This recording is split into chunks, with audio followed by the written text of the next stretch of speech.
સુરત શહેરમાં છેલ્લા કેટલાક વર્ષોથી એમડી ડ્રગ્સને વેચાણ મોટા પ્રમાણમાં વધી રહ્યું છે, જેને કારણે સુરતના યુવાધનને નર્કમાં ધકેલાઈ રહ્યા છે. જોકે પોલીસ દ્વારા ડ્રગ્સ વેચાણ કરનારાઓને અટકવાના પ્રયાસ કરવામાં આવી રહ્યા છે, પરંતુ જોઈએ તેવી સફળતા મળી રહી નથી. ત્યારે આજે રાંદેર પોલીસ દ્વારા અનોખો પ્રયોગ શરૂ કરવામાં આવ્યો હતો. આરોપીઓએ ડ્રગ્સથી દૂર રહેવા જાગૃતિ ફેલાવી હતી.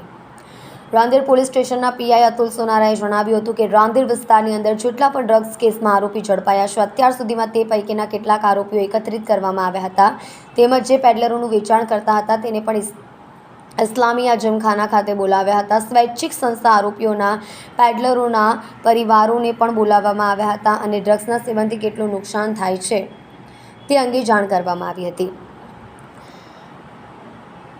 હાજર તમામ લોકો દ્વારા પ્રતિજ્ઞા લેવામાં આવી હતી કે આજ પછી હું પોતે પણ ડ્રગ્સનું સેવન નહીં કરું અને ડ્રગ્સનું વેચાણ પણ નહીં કરું. પોલીસ કમિશનરના માર્ગદર્શન હેઠળ આખું અભિયાન સુરતમાં છેલ્લા ઘણા સમયથી ચાલી રહ્યું છે.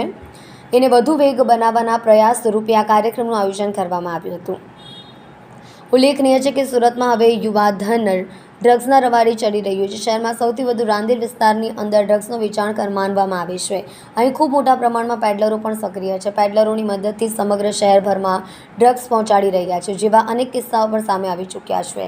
રાંદેર વિસ્તારના યુવકોની સીધી ભૂમિકા પણ સામે આવી રહી છે. જે વિસ્તારમાંથી ડ્રગ્સનું વેચાણ થાય છે તે જ વિસ્તારમાં જાગૃતિ ફેલાવવાની શરૂઆત રાંદેર પોલીસ દ્વારા કરવામાં આવી છે. ડ્રગ્સના વેચાણ માટે રાંદેર વિસ્તાર ખૂબ જ કુખ્યાત છે. કલ્પેશ રાણા સાથે જોતા રહો ન્યૂઝ 9 ગુજરાતી, સુરત.